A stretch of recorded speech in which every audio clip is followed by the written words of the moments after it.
Hello and welcome back to Deadfire. So, that was the wrong button. We are now going to do the Fruitful Alliance quest, which means we have to go to the Wahiki tribe. Now, what's weird about this is we've already been there, and we saw that there was some quest where it was like, we could kind of figure out how this quest was going to go, because it was like, we're looking for an alliance here. But they were like, there will be no alliance, or something like that.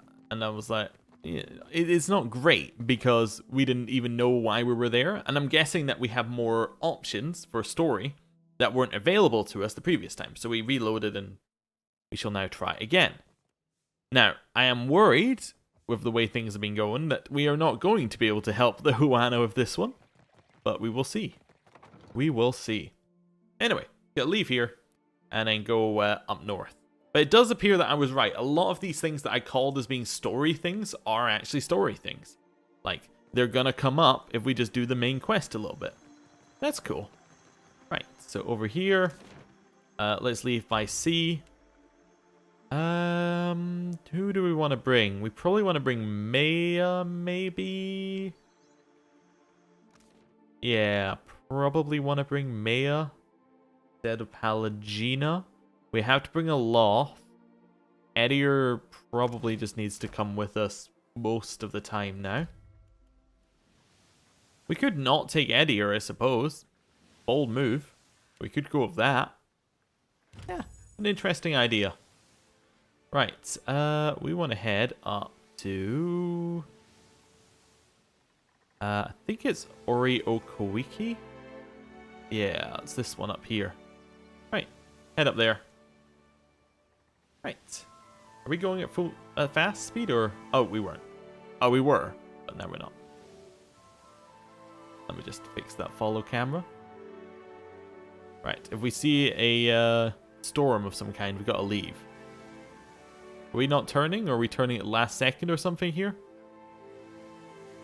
Okay, well, I'll turn then. Fine. We're almost there. We are going to get a crew event, I reckon, now? No. Interesting. Thought we're almost guaranteed at that point. Right, in here we go. And we'll see if they'll let us in. Okay. Well, we know they'll let us in. We already did that. I think, yeah.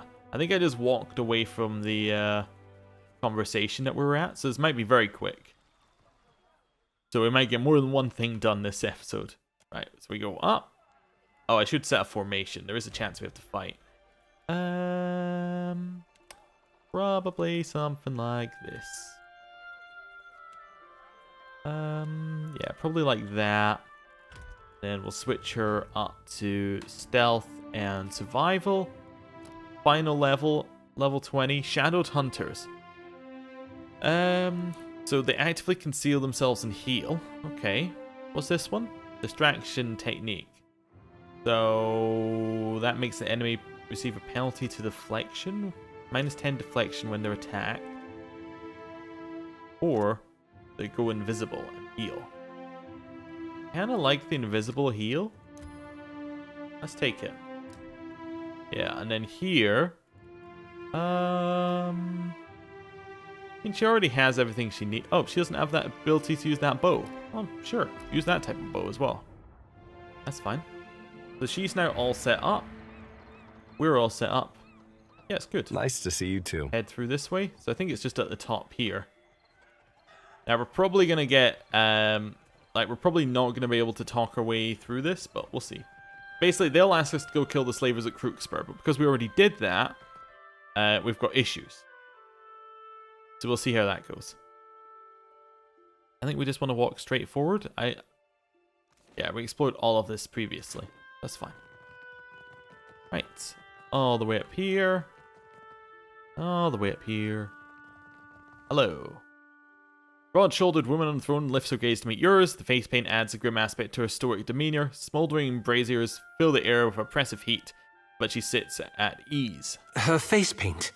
You don't suppose... Ruasari turns her gaze to Aloth, who quickly falls silent. She returns her focus to you. I am the Ranga of this tribe. and will not hesitate to send your soul through Tangaloa's maw if you threaten my people. She steeples her fingers and watches your every move. A pleasure to make your acquaintance, Ranga. The chosen of Ngati is a welcome sight, I say. He turns her attention towards Takehu with a pause of recognition. Akara, my thanks to you, dear Ranga, though I bring you no omens this day. Takehu inclines his head and touches the spot on his brow with 2 fingers. You have the gift of our hospitality during this audience. Do not abuse it. The studious-looking man to the Ranga's side scrutinizes you. But will our hospitality be returned? A trembling mystic consults a palm full of runes. The Ranga silences him with a look. Sitting forward in her seat, she opens her fist to reveal a plump kawiki fruit. She takes a deep and thoughtful bite. Takehu, I say we have troubles enough without my people fighting over you. Akara, just so. I will keep my hands to myself this time. She nods, turning her focus back to you. The loss of Mbeta has soured me to outsiders, I say. Outsiders do not come to Oreo Kuiki unless they want something. She rests the kawiki down on the armrest and opens her palm, inviting you to speak. Ah, so we didn't have the top option previously, which is cool. Queen Onakaza II proposes an alliance with the Wahiki. Queen, I am thinking you are very free with this meaningless outsider word. Foreigners hold the islands upside down, shaking them to loosen their riches. Onakaza gives them comfort. Akira, these are not the actions of a queen. You don't think she's just biding her time? Bah! Then she never should have let the foreigners take a step onto Deadfire soil. You think the queen is cunning, but she is on the brink of losing her power. Urasari makes a disgusted sweeping motion with her hand. You're falling for the same trap that the foreigners are, assuming she's weak on the basis of her appearances. Urasari opens her mouth to speak out against you, but stops herself. The Kahanka queen shows her belly so that the enemy will overlook her claws. She nods to herself. This is a worthy tactic. Valia and Rawatai are foolish enough to fall for it. It is dangerous to make such a gamble with my people. We are more accustomed to these games than you. Alagina, be cool here. Onakaza can enjoy her false sense of security for a bit longer. Akira, you are as blind as your countrymen. Her lips peel back in a fierce grin. Before I agree to Onakaza's terms, I must deal with a pest of my own. Not as large as the trading companies, but nearly as vicious. You are knowing that the purchase of foreign slaves is allowed in the Deadfire? A shadow falls over Ruasari's eyes as she lowers her brow. Trading in Huana is a someone must teach them the meaning of Wahaki vengeance, I say. I realized I had already clicked that stuff. There it is again if you want it. I didn't really mean to skip through it all, but I skipped through some of it. There we go. Trading in Huana is a crime even Onakaza could not ignore. To buy and sell kith is the work of monsters. These slavers hunt the waters around Ori-Okuiki like cowards they shy from the deeper jungle. They steal my people from their fishing boats and sell them like pigs at the auction. Where is Onakaza to stop them? Alright, cool. Back to here. You're talking about Crookspur. I already dealt with them. Could this be true? She glances to her attendants. The priest consults his bones, his brow raises, he nods to the queen. What say? If those parasites drew their final breaths, I would hear of it. Master Kua is dead, his business is finished. While Onakaza plays at diplomacy, we are the spear in the guts of our enemies. I have come to expect troubling news from outsiders. Today is no different, but at least you bring me a tale for my grandchildren. Nodding to herself, Ruasari looks you up and down, weighing something unspoken. I say I have a tale of my own. One of cheap words, false promises, and betrayal. Rawatayan warships circle Crookspur, and the cries of bondage carry across the waves like the song of injured gulls. I'm gonna say nothing. Only a coward or a fool forgets their tongue. Her lip curls with distaste. Onakaza will be disappointed to know that the Wahaki will not intercede on her behalf. Ruasari makes a wiping motion off her shoulders. Can't we talk about this? Turning her head, Ruasari shows she has nothing more to say. Okay, so we got the same answer this time. Okay. I do not speak to outsiders without Resure's permission. Same answer. So we have seen that several times now. So I know that all the options lead to the same answer. So, I was trying to think if there was something on Crookspur we could have done differently. I don't remember whether there was anything on Crookspur we could have done differently.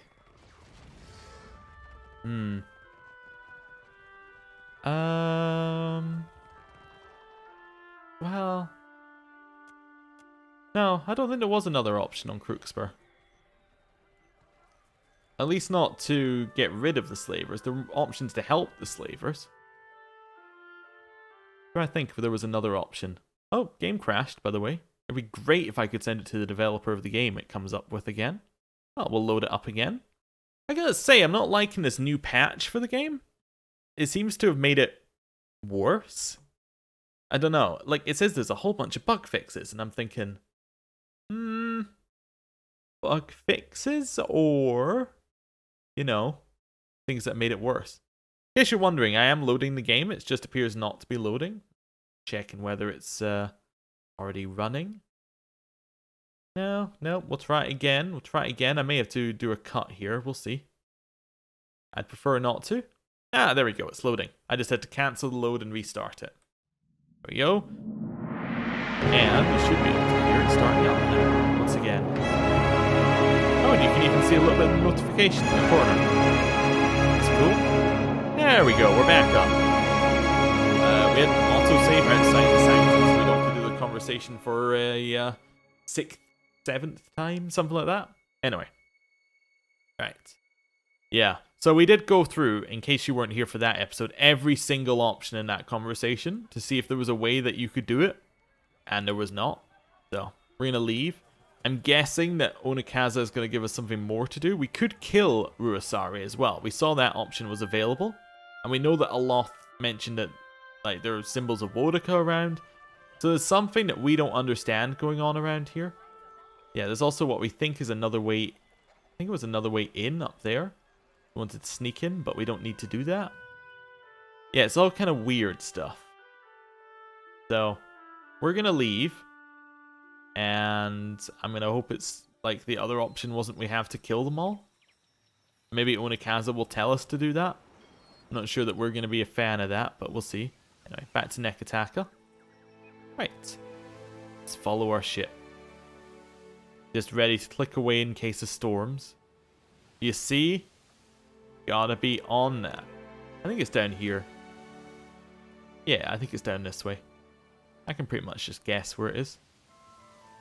Right. Yeah, along here. I think the island's coming up now. There we go. Oh, it's not the right island. Oh, I was too far to the right. Okay. Right height, just wrong island. It would have been so good if I got the right island. There we go. I got the one just to the right of it. Okay, Nekataka. Serpent's Crown. Rooftop. We've been here before. And we'll probably be here again. Right, so now she'll tell us, I'm sorry, I'm very disappointed in you. I mean, we did what they asked. So she can't actually be that disappointed in us this time. We actually did what she told us to. So, you know. Right. Hello, Onikaza. My scouts tell me that you sail from Oriokoiki. The queen raises her brow. I assume you do not have a Wahaki gesture of fealty to lay at my feet? The Wahaki will not be joining us. I need allies, Watcher. For what do you bring me foul omens? With reluctance, she signals an attendant to pay you. We need to be stronger than this, I say.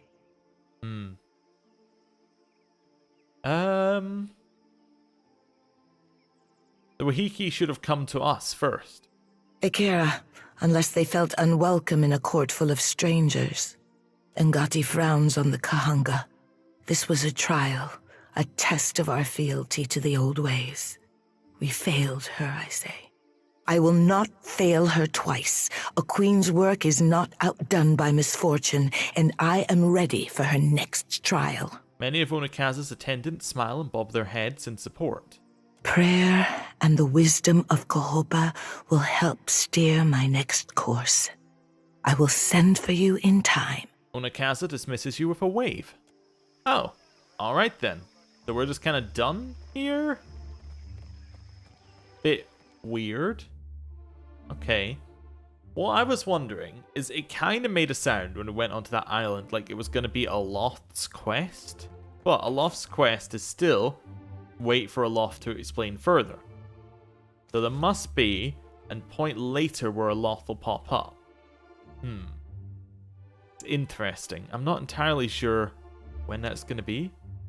It also made me really not want to go to Yundvik Village, which is the other place we haven't been to yet, because, well, the implication is it's going to be part of a story quest. So, yeah, we'll see. I get the games are usually pretty good at giving you a point of no. Well, the first game was pretty good at giving you a point of no return, and Obsidian kind of know how to do this. They're not their first game that they've done. Well, obviously, but you know what I mean. Like, they know how it's set out. They know the type of players they got. They know they got players who want to play everything in it. So there should be a point of no return. So if at that point we don't know anything else, we can always go back to these places and you know, see if there's anything more for these quests. But yeah, it's a little weird. Just like the splintered reef down here. Like, we still don't know what that is really, but anyway. Yeah, let's figure out what we want to do now. You know what I might do? I might end the episode really early on this one, or like reasonably early, and then next time we can go straight into doing Aethys's quest, which seems like a really good idea to me. Anyway, thank you for watching, and I will see you next time. Goodbye.